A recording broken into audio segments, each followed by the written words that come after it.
Phone tapping కేసులో కీలక పరిణామం చోటు చేసుకుంది. ప్రధాన నిందితుడు ప్రభాకర్ రావు రేపు సరెండర్ కావాలని ఆదేశించింది సుప్రీంకోర్టు.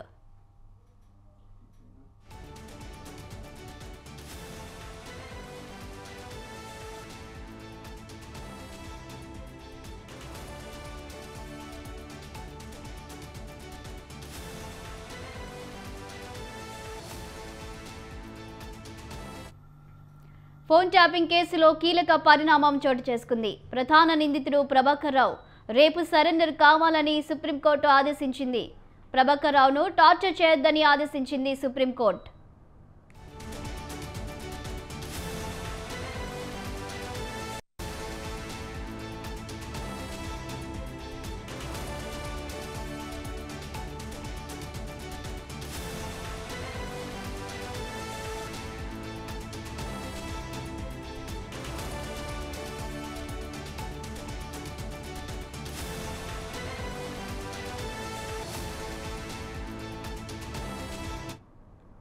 ఫోన్ ట్యాపింగ్ కేసులో కీలక పరిణామం చోటు చేసుకుంది. ప్రధాన నిందితుడు ప్రభాకర్ రావు రేపు సరెండర్ కావాలని సుప్రీంకోర్టు ఆదేశించింది.